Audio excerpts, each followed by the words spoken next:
So you're thinking of being a customer success manager. Hey, that's great.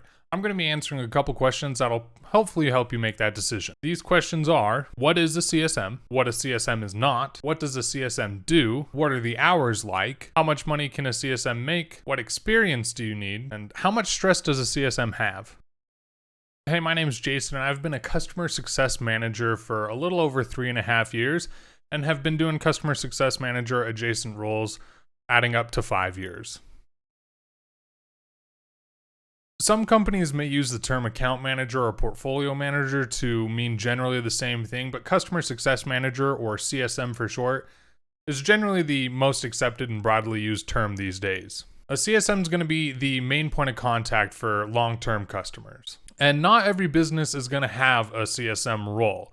Most commonly are going to be software as a service companies. Think of companies like Salesforce, where you have a service that's being provided over a contracted length of time. So the customer success manager is going to oversee that account through that contracted term and hopefully get that customer to renew that contract. So the key focus of a CSM is retention, because it's very expensive to get new customers for a business. Often CSMs are going to get a bonus based on the retention number they have, or it's inversely called churn. Your churn rate is calculated by taking how much money is in your book of business at the beginning of year, and then subtracting how much money is in your book of business at the end of the year. You take that subtracted amount, you divide it by the starting amount, and then that is your calculated churn rate. So it's not taking in any new accounts. It's just existing accounts for that year. So if you had 1 million in your book of business at the beginning of the year, and then at the end of the year, those same accounts are only calculating for 970,000, then that's a 3% churn rate, or your retention's 97%. They're used interchangeably. You got it? Great. A CSM is not sales, or at the very least, they shouldn't be. A good organization is going to separate sales and customer success. And that's because a CSM's focus shouldn't be selling anything. Again, their focus should be that retention of what's already been sold. Now, there may be some bonuses based on things like upsell or hardware sales, but that, again, shouldn't be the primary focus of a CSM.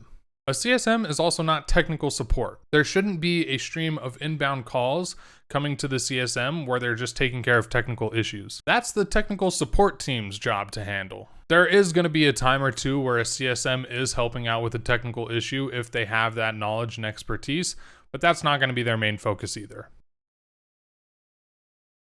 There are key tasks that a customer success manager is going to be doing, and it might vary from company to company, but here are some basic ones. Customer success managers are going to do what are called account or business reviews. They're going to be doing vision and goal calls, they're going to be doing regularly scheduled cadence calls, and contract renewal calls. An account or business review is often done about once a quarter. These are larger discussions talking about the overall health of the account. They go over how the customer is utilizing the services, what things they could be doing better, or what value could be added. Vision and goal calls are first done with new customers, but often done about annually as well. The vision and goal calls is primarily focused on what the customer wants out of the relationship and also what they're trying to do with their business as a whole. It's to make sure that the company that the CSM works for is aligned with what their customer wants to do, so we can set everything up and make sure that that customer is going to get the most value out of our product. A renewal review is done at the time the contract is ending, right before the new contract begins, so a couple months before that happens. This is, one, to ensure that the customer actually is going to renew, but two, making sure that they're set up for when they sign that renewal, they're going to have everything they need to get success and value for this coming contract period. It's always a lot easier to get your ducks in a row at renewal and get everything signed off in one document than having to come later down the line and add things, or worse, have the customer try and remove things they've already signed up for. Cadence calls are like the bread and butter of what a CSM is going to be doing. This is where you can discuss ongoing issues that the customer might be having, anything that's needing to be escalated, anything the customer should be aware of that's coming up with your product. Great time to give suggestions for what they should be doing or how they could get more value.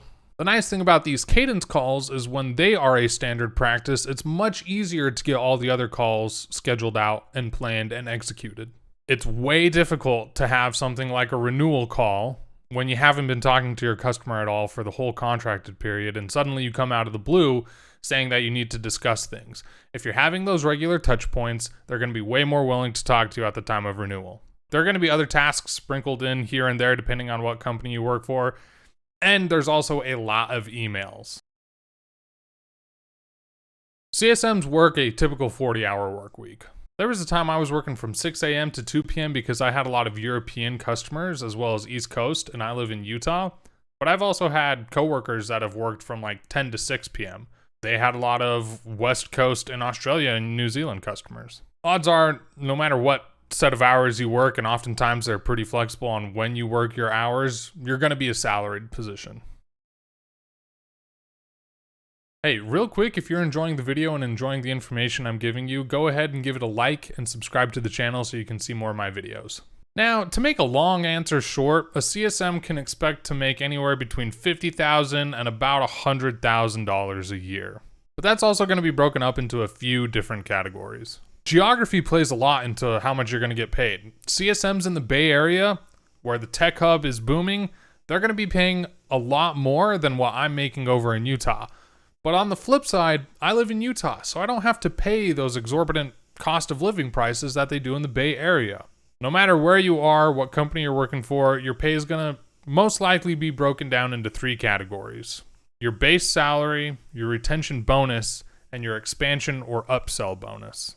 Now, I've only looked at jobs in the greater Utah area, so those are the prices that I'm familiar with, but a base salary for a CSM out here can range anywhere between $50,000 to $75,000 is what I saw a common range to be. That's you getting paid just for showing up and doing the job. Now, your retention bonus, definitely going to be different depending on what company you're at, but more than likely it's going to be tiered. For example, if your retention's over 95%, you might have a $10,000 annual bonus. If your retention lands between 90 and 95%, you might have a $5,000 bonus. And if your retention lands between 85 to 90%, you might only get a $1,000 bonus. Now, expansion and upsell bonuses, that's where things just get completely blown out of the water. There's no real commonality between them.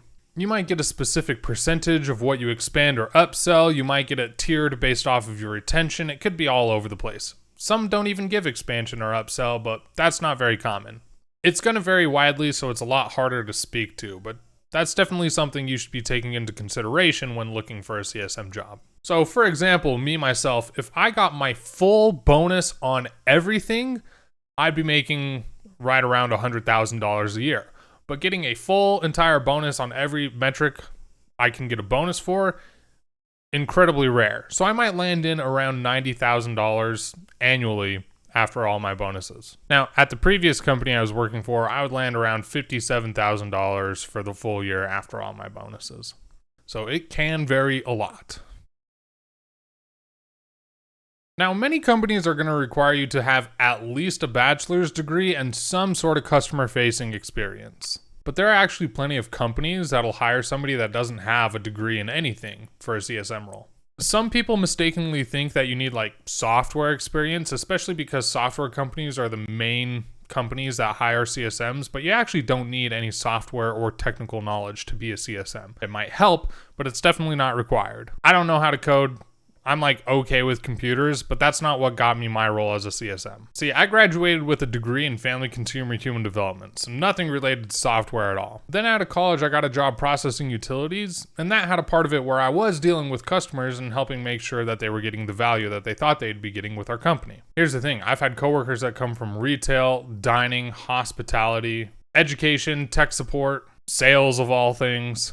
The nice thing about being CSM is you can gain experience from anywhere in life. If you've dealt with people in any capacity, that can be directly translated into being a customer success manager. There seems to be simultaneously a lot of stress and not much stress while being a CSM. I've had times working at a company where I would wake up having stress dreams about work, but at that same exact company, I wouldn't have any stress at all at other times. See, the day-to-day isn't the stressful part.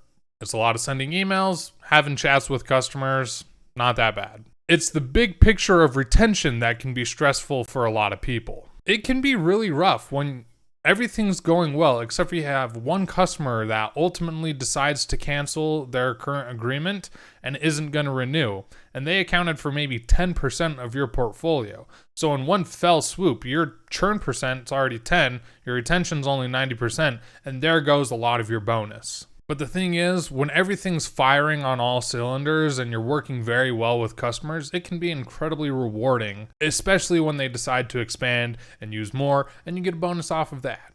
In short, yes, I think you should consider being a CSM. It can be a great starting point to find a career in a lot of different other areas, because it teaches you a lot of different things. At the end of the day, companies need problem solvers, and you're going to be solving a lot of problems as a CSM. Now, if your plan is to be a software developer, and you think just because you can get in at a company that you like being a CSM, they'll hire you as a software developer, I'd pump the brakes on that idea. Lastly, I wouldn't recommend being a CSM if you think talking to customers every day is miserable, or if you think the idea of somebody canceling on you is going to cause you too much stress and anxiety, because no matter how hard you worked, at the end of the day, it's still a customer's decision. That has caused me stress before, but I've been able to manage it pretty well. Hey, I hope you liked this video, and if you have any further questions, go ahead and leave a comment. And if there are any other CSMs that have any relevant information they want to share, drop a comment as well. If you want to see more of what I do, go ahead and hit like and subscribe, or visit my website, jasontebs.com.